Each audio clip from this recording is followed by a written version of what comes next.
Axios is reporting this morning that Senate Democrats may be warming up to the idea of helping the GOP avoid a government shutdown and won't tank a federal government package. Now, that really then puts pressure on Speaker Johnson and Hakeem Jeffries, because obviously you got to get it through the House as well. I mean, this thing is still very fraught right now. Would you agree?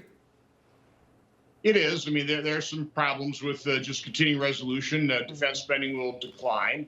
We certainly have, I want to defend this nation. That's probably not a good thing. But again, we're in this moment, and we've been in this moment for literally decades of dysfunction in Washington, D.C. within the federal government, where we've mortgaged our kids' future. We're $36.4 trillion in debt. From my standpoint, get 2025 funded and then put all of our time and effort into what we can do using budget reconciliation to return to a pre-pandemic level spending. I've laid out a number of options. The Senate, Senator Graham adopted one of my options, and we laid in a budget goal of $6.061 billion, which is $1.2 trillion less than what we're currently spending. Now that's I think a very worthy, a very reasonable goal, but in today's Washington, it's a reasonably aggressive goal. But we need to use what DOGE is exposing, all the waste, fraud, and abuse, and we've got to figure out how to codify that to realize those savings. So we've got a lot of work ahead of us. But again, I'm hoping the American public are paying attention to what DOGE is uncovering in terms of just grotesque waste, fraud, and abuse.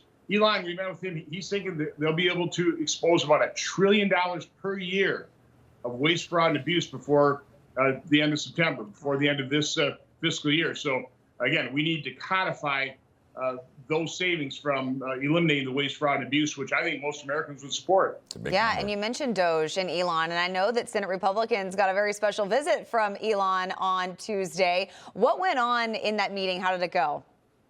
Well, again, he's laying out the examples as President Trump did. If you listen to a State of the Union or the quasi-State of the Union address, again, I don't know how any American could support the kind of spending on the abusive programs that the wasteful programs that President Trump talked about. Elon talked about more of those, but what we really talked about inside lunch is, okay, how do we take what you're exposing and how do we codify that? You can do that through rescission packages. You can do that through our reconciliation process. Again, I don't expect Democrats to help us in the appropriation process because they like big government. They don't seem to be particularly concerned about these grotesque examples of waste, fraud, and abuse. But again, we've got Elon Musk to use his, first of all, his genius to uncover this and, all the efforts of his DOGE team.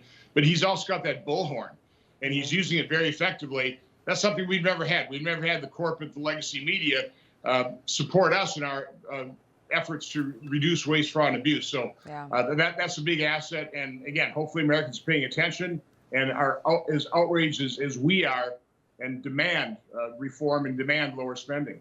Senator Ron Johnson, always great having you with us. Thank you. Information. Truth is freedom. Is Newsmax. It's real news for real people.